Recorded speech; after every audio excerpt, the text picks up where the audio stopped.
Senior Living Today, brought to you by these fine sponsors: Wires Inc., First Class Realty, Triangle East, and Ward Specialty Pharmacy.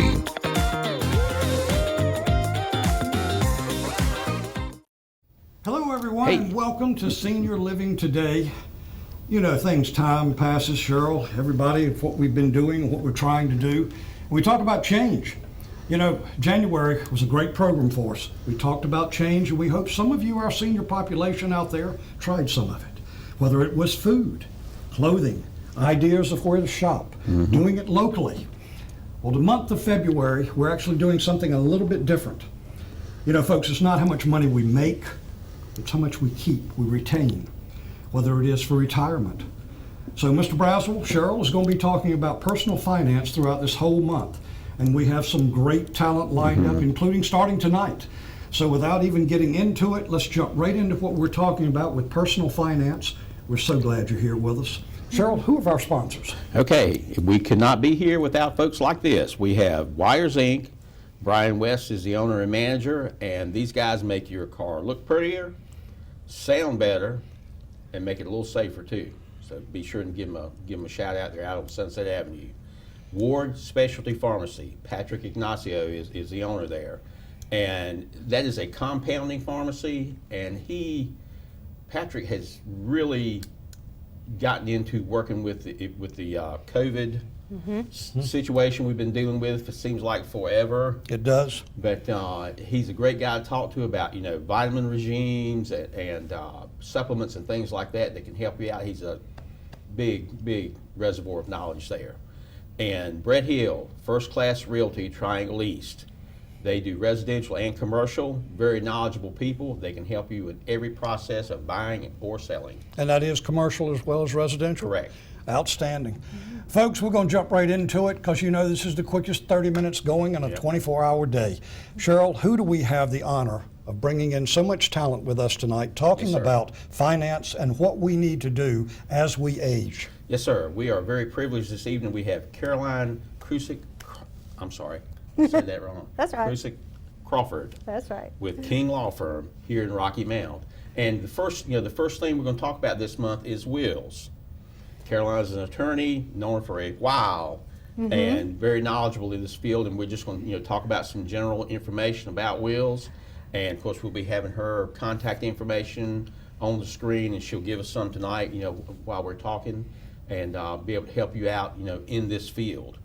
I guess, Caroline, just kind of give us a little bit of background on yourself. Okay.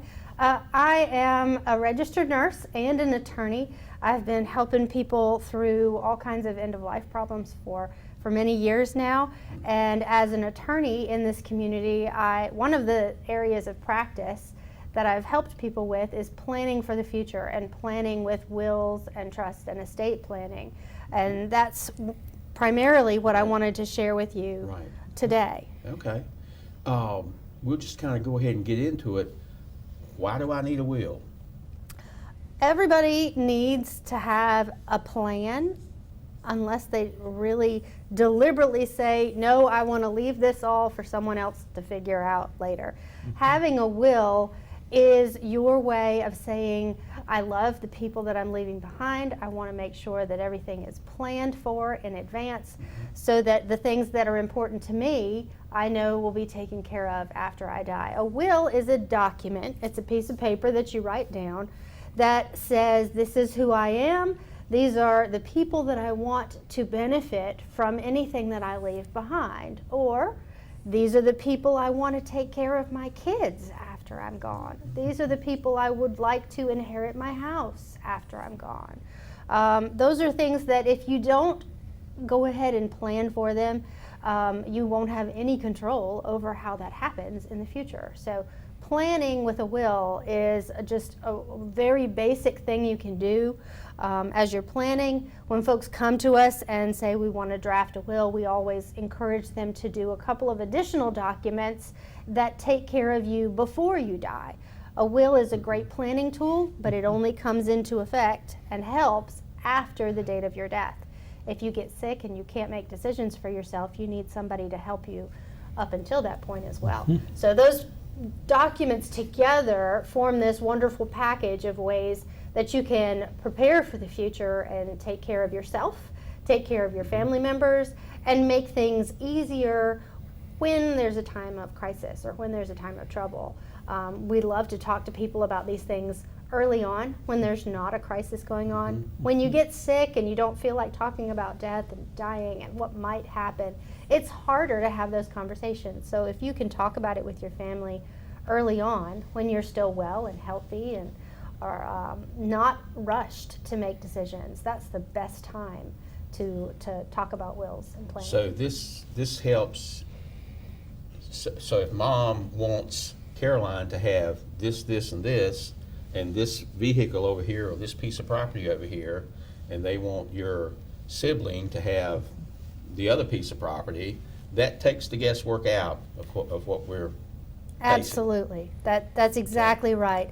And you can divide things in a will however you want. It gives the person who's drafting the will the power to decide all of those things.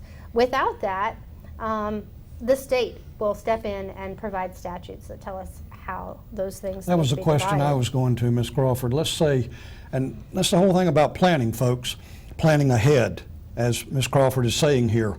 You don't want to wait till the last minute, but what happens if you do not have anything on a piece of paper for the family member that does decease and goes away? When you die without a will, the word for that is dying intestate, and your folks and your people, whoever they are, have to figure out all of your affairs without your help. They have to figure out where were you banking. They have to go to the courthouse and open an estate to probate all of your assets without your help and guidance, without your input about what happens to those things that were left behind. They have to collect all of your bills and make sure all your bills get paid. And there are state statutes that say what happens with all of your assets. It puts the responsibility on a person that the court picks. It may not be the person that you would have wanted to handle all of your affairs, but the court's going to pick someone to lead that effort to collect all that information. So they'll collect all your information, all of your debts, all of your assets, and they put it all together in a bucket. They pay your bills, and what's left over, they divide to people in your family who are related to you based on a statute. So, if I'm hearing you correctly, Mom didn't leave a will, so the vehicles, the property, the land, the house, the furniture in the house, somebody who really is not part of the family now is going to sit down and make a list and say, this is for you, this is for you, this is for you.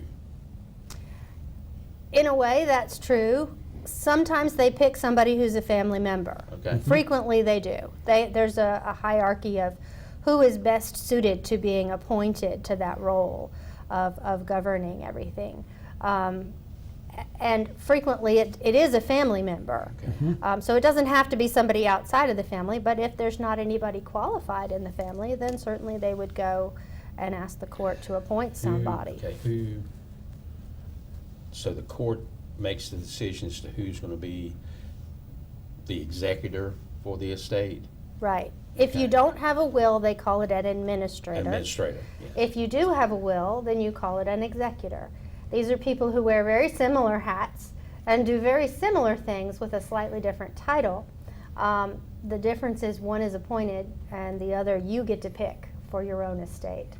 And the court will, a family member will say, well, I would like to do that job and I'm qualified because I'm next of kin, or there's a statutory list of things that they have to meet to qualify, and then ultimately the clerk in that department is going to decide who gets that position. Caroline, Cheryl, you both know, and folks out there listening, when we do have a non-timely death, the burden of what Ms. Crawford is saying, and Cheryl is asking the great questions here, that if you don't do some prior planning, just like change of last month, prior planning of this month to take that burden off of an untimely event to begin with. Am I close on that, Cheryl, Caroline? And it's a big job. It's a big responsibility for someone.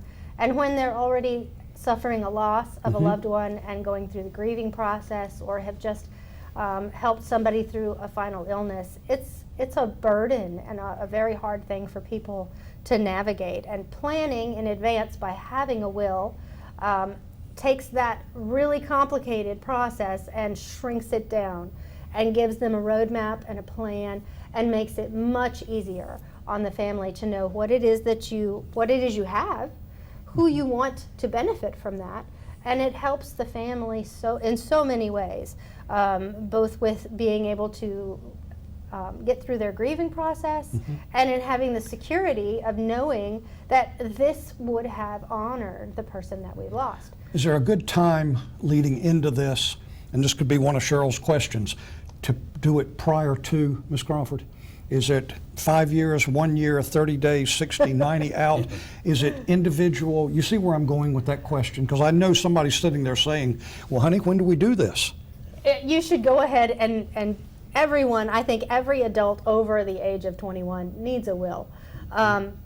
Each person, the extent to the estate plan that you need is going to be different from person to person. There's no recipe or cookie cutter formula for everybody needs exactly the same thing in their will. It's all going to be a little bit different. When you come and you talk to an attorney about drafting a will for yourself, each person is talked to in their own individual family and circumstance, and we adapt the estate plan as to what you need. So, I think everyone should go ahead and do it now. And then there are some triggering events during your life when you need to go back and revisit that. If you get married, and you weren't married when you drafted your will in the first place, you get married, it's time to change your will or update your will. If you didn't have kids, and you have kids, if you didn't have grandchildren, and now you have grandchildren, or your children have all left home, and when you drafted your will, they were all small and young, and now they're grown with families of their own, that's a great time to update your will so that you can adjust the assets that you're leaving behind to meet the needs of your family, because your family may not be the same now as it was 5 years ago. So the rule of thumb would be every 5 years to go back and look at it and see, is there enough change in our family that we need to redraft these documents or adjust some things? Caroline, some great advice. Folks, as we look at this, I know Cheryl's got a list here. Even that first question, we've already gone through 10 minutes of a 30-minute program. We're going to break here in just a second for our quick break. Come right back. Stay tuned. There's some great information sitting there as we close out this first segment. You may be looking at your spouse and what Ms. Crawford had said. The change in life, it happens every day. Nothing is promised.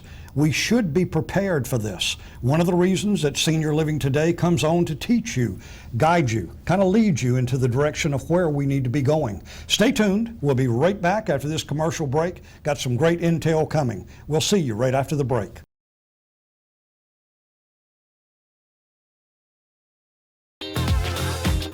Senior Living Today, brought to you by these fine sponsors: Wires Inc., First Class Realty, Triangle East, and Ward Specialty Pharmacy.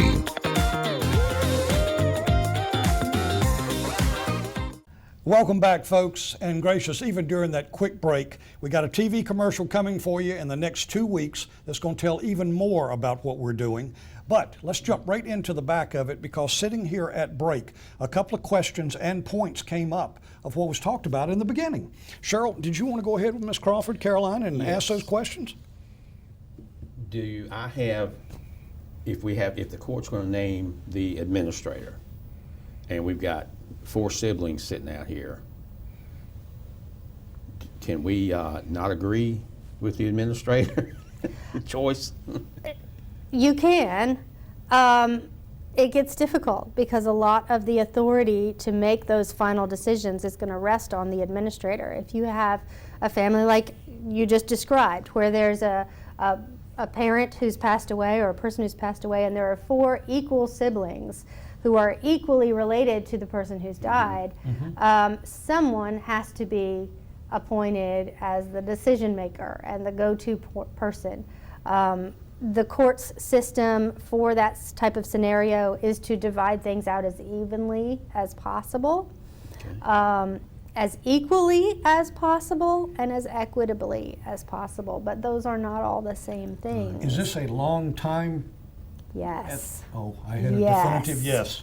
Absolutely. Estates, when someone passes away, if you have a will, it brings that timeline down a great deal. It makes things a lot easier for your family, and it can make the process of going from, these were all of my things, to having them distributed to the people you wanted to have them. If you don't have that, and you don't have a will, the probate process can be years. It can go on and on and on. Did you say for years? Years. It More- can go more than on. one. It can go on for years. It's possible to do things shorter, but more often than not, it's going to take a year or more to process all of that. In the process, Caroline, is there any definitive points with, this has to be done by this point in time? Is Oh, there yes. anything? Okay. There are many timelines and deadlines that have to be met. Once a person dies and you start that process, they keep you on a clock, a timeline, and you have a certain amount of time to find out what all the bills are. You have a certain amount of time to figure out what all the assets are. But as you go through, you can ask for extensions. And it would be great if it was all done within a year, but sometimes that's just not possible, especially when there's real property, real estate that needs to be distributed, and people can't agree on how that has to happen. And there's no one single answer to how that gets resolved, because for every family it may be different. Caroline, quick question. And this came in my life. My mother and father passed. Their will, ladies and gentlemen, was done years ago. And Caroline, this is coming directly to you, Miss Crawford. They didn't redo it. Time passed. The will became old. What happens in that time of duration that will was, let's pick a number, guys. Let's say it's 30 years old. Do times change in the courts? Do we need to update? Because my mother and father did not. And so I know the issue of what I had to go through, but I'm trying to kind of let our senior living audience know that if we have one and they're listening to us tonight, and Caroline, they say, well, I've already got that done. And it was done 25 years ago. Does it make a change as in current today, 2022? It would still be valid. That the will, if you have a will that is old, an old will is so much better than no will at all. And it gives guidance for a family member after you're gone. So I don't know if that answers your question. It's so much better to have one that was 30 years old because it still provides a framework, and usually it's going to name an executor. That's one of the most important things that a will does, is name an executor. It's going to outline where you want your assets to go. Your family may have grown or changed since that 30-year-old will. When you wrote it, you may have only had 2 children, and then when you pass away 30 or 40 years later, you may now have 4 children. Well, if you didn't name them, there can be controversy over what about the people you didn't name because they hadn't been born yet, or they weren't part of your family yet in some other way. So, that was a great answer. Yeah. Thank you, thank you, thank you. Because we did have to go through that. And we follow the chain of command just like what you're saying now. Cheryl, next question. The internet's a wonderful thing. What about do-it-myself wills? They exist. They're out there. And people love to take those shortcuts and go to some website and print off a will. I have seen so many problems from people who do that, though. As an attorney, I'm usually the person that folks come to when things have gone wrong afterwards. You can print those wills and fill them out, but they're not foolproof, and it does not guarantee that whatever you do is going to be effective. I have seen wills that people did exactly that. They went on the internet, they've printed a will, they signed it, they thought they had filled it out right, but they didn't follow all of the statutory requirements for North Carolina, and because of that, what they thought was a will is really just a piece of paper that has no authority whatsoever. So their family ended up back at square one because their will was completely ineffective. It could not be used because they didn't do it right. So the court, we go through the administrator process in that case? That's right. That's right. Wow. And when you do those wills and you've printed them off the internet and someone fills them out or helps you fill them out or you fill them out yourself, it leaves room for people to contest your will and say, I don't believe that was really my mother's wishes. I don't know where this came from, but I don't believe that was her wish. So we're going to fight over whether this really was her will or her signature or not. So it leaves opportunity for that. Where someone comes to an attorney or a law firm and asks for help to develop an estate plan, those wills, we are trained and experienced in following the statutes of North Carolina, and we're going to make sure that your documents are sound and are going to be upheld by the courts. Caroline, if I may, I know we only have a couple of minutes, and I'm going to ask you to do this one more time, but you were saying how to do it properly. Could you look into the audience and let them know, how do they get in touch with you? How could they ask that question? Maybe there's a telephone number. How do we get in touch with you, Ms. Crawford? Sure, thank you for asking that. I am working for King Law Firm in Rocky Mount. We have an office on Sunset Avenue, so we are local to Nash County. Our firm actually has offices all over eastern North Carolina, though. And the phone number that folks can call would be 252-451-4090. If you call that number, the firm will get you in touch with one of the attorneys in the estates and planning department. We have folks who've dedicated their life to making sure that estates and wills and drafting documents for the future are done properly, so that all of your wishes and your goals will be accomplished through your documents. Well, guys and girls, I've got one last thing. I just had the producer stick his head out and say, we have 2 minutes. Cheryl, I need you to wrap up. One strong question for Ms. Crawford to maybe kind of bring finality, and we'll see what we've got. We talked about the executor and how they sort of shepherd things through the process. How do I pick that executor?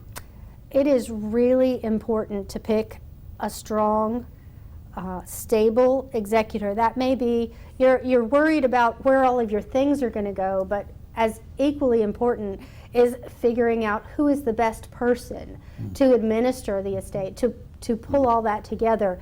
You may have someone who's close to your heart and you love them and want them to be blessed by what you leave behind, but they may not be the best person financially to manage bank accounts and documents. It may be that you want to choose someone who is financially organized and dependable and has a proven track record with finances, rather than just the oldest child in the family. The oldest child in the family may or may not be the best choice. So you need to look at who is going to be the most organized, who is going to be fair and equitable to everyone involved, who is going to panic and fall apart in a time of crisis. And there are a lot of things that you have to look at.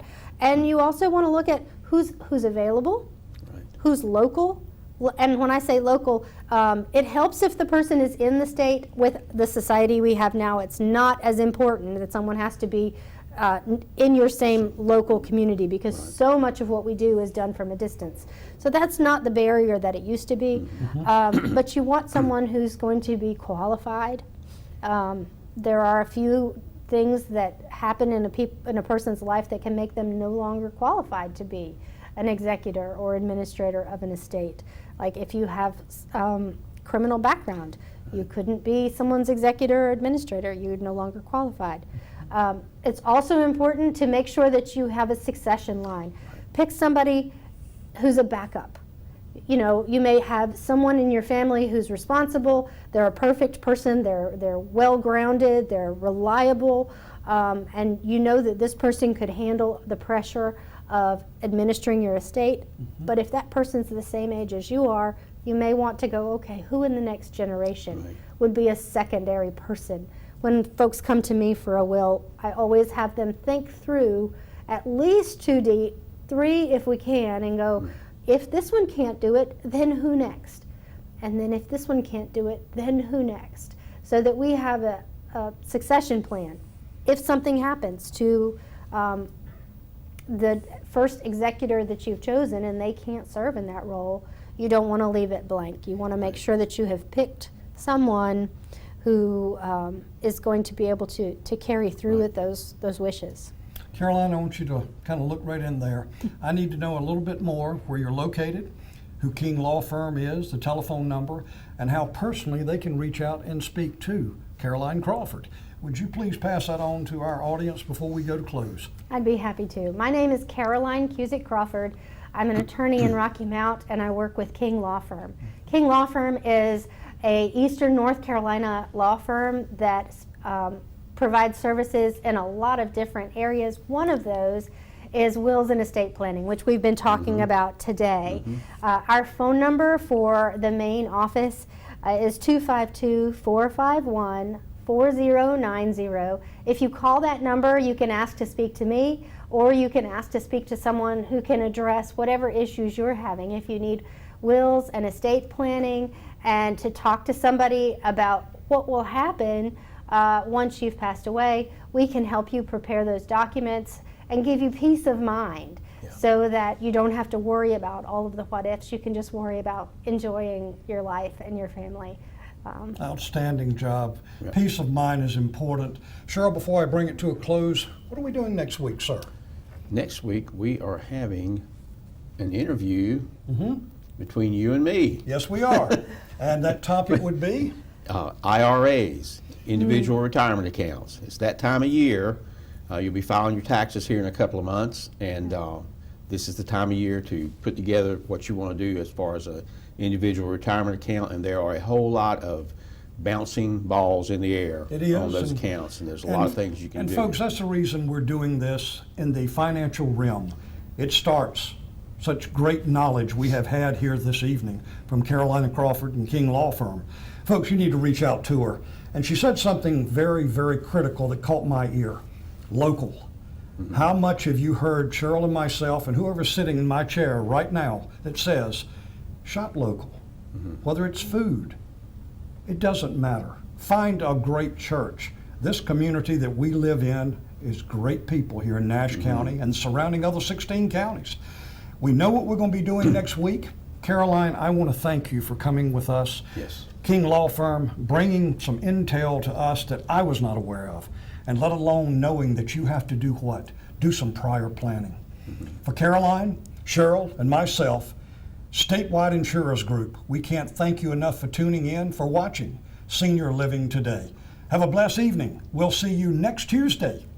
Good night.